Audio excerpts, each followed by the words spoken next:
হিন্দু ধর্মশাস্ত্রে প্রত্যেক প্রাণীর মৃত্যুর পর তার অন্তিম সংস্কার পূর্ণ বিধিবিধান সহ করা হয়ে থাকে। এই নিয়ম প্রত্যেক স্ত্রী এবং পুরুষের জন্য সমান হয়।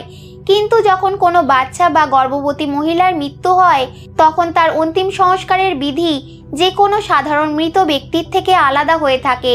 আর এই বিষয়ে গরুড় পুরাণের 10ম অধ্যায়ে বিস্তারে বর্ণনা করা হয়েছে। বন্ধুগণ, যখন কোনো মহিলা গর্ভাবস্থায় থাকেন তখন তার শরীরে কেবল এক নয় বরং দুটো আত্মা তার শরীরে থাকে। অর্থাৎ এক সেই মহিলার নিজের আত্মা আর দুই তার গর্ভে বেড়ে ওঠা সেই শিশুর আত্মা।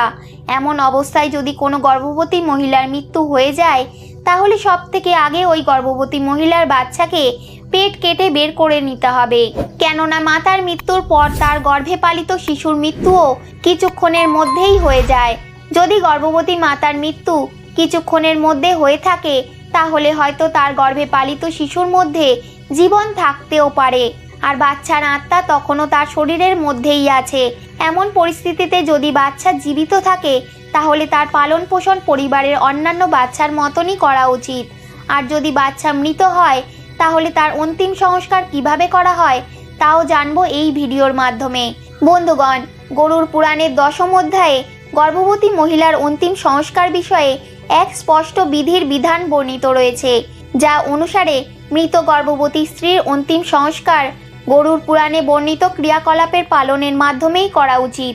মৃত ব্যক্তির অবস্থার অনুকূল বলা ক্রিয়ার মাধ্যমেই অন্তিম সংস্কার করা উচিত।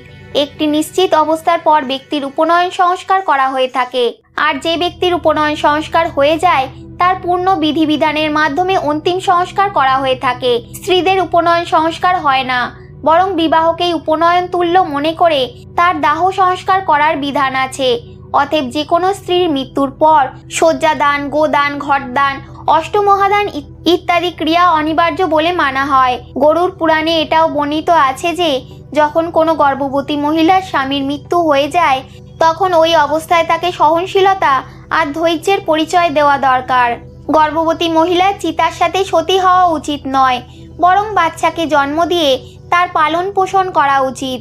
আর যখন সেই বাচ্চা বড় হয়ে যাবে অর্থাৎ নিজের দেখাশোনা নিজেই করতে পারবে তখন মহিলা চাইলে নিজের দেহত্যাগ করতে পারেন। কিন্তু বন্ধুগণ, কালান্তরের সঙ্গে সঙ্গে সতী প্রথার অন্ত হয়ে গেছে আর এখন এই প্রথা আর কোথাও দেখা যায় না। এই সব ছাড়াও গরুড় পুরাণে এও বলা হয়েছে যে নবজাত শিশু অর্থাৎ অল্পায়ুতে মৃত্যুপ্রাপ্ত করা জীব যারা এখনো কোনো অধর্ম করেনি এমন জীবের মৃত্যুর পর হওয়া অন্তিম ক্রিয়াও কমই হওয়া উচিত। আর এই কারণেই তাদের অন্তিম ক্রিয়াতে দান সংস্কার করার বিধান নেই, বরং মাটিতে গর্ত খুঁড়ে রীতি নিয়ম মেনে পুঁতে দেওয়ার নিয়ম আছে। মৃত শিশুর মুখে তুলসী পাতা ছাড়াও সোনা বা রূপোর কিছু অংশ দিতে হয়। তারপর স্নান করিয়ে তাকে নতুন সাদা বস্ত্র পরানো হয় আর তারপর ঠিক জায়গায় পুঁতে দেওয়া হয়। এটা নবজাত শিশু থেকে শুরু করে 8 বছর বয়স অবধি মৃত বাচ্চার সাথে করা হয়ে থাকে। হিন্দু ধর্মগ্রন্থে বলা হয়েছে যে এই বয়সের পরেই বাচ্চা উপনয়ন অবস্থায় পৌঁছায় আর এই অবস্থার আগেই মারা যাওয়া বাচ্চাকে অগ্নিতে পুড়িয়ে শুদ্ধ করার কোনো প্রয়োজন নেই। এই অবস্থার আগে শিশু পাপ রহিত থাকে। বন্ধুগণ, এটাই কারণ এই অবস্থায় পৌঁছানোর আগে বাচ্চাকে পৈতে পড়ানো হয় না। 8 বছরের বেশি বয়স থেকে দাহ সংস্কার করার কথা বর্ণিত হয়েছে। আর এই ক্রিয়া ততক্ষণ সম্পন্ন হয় না যতক্ষণ না পর্যন্ত মৃত বাচ্চার অন্তিম সংস্কারের পর তার অস্থিকে গঙ্গায় বিসর্জন না করা হয়। আর এর সাথেই গর্ভবতী মহিলার মৃত্যুর পর মায়ের গর্ভ থেকে বের করা মৃত বাচ্চার শবকে দুধে ভাসান দেওয়ার কথা বর্ণিত রয়েছে।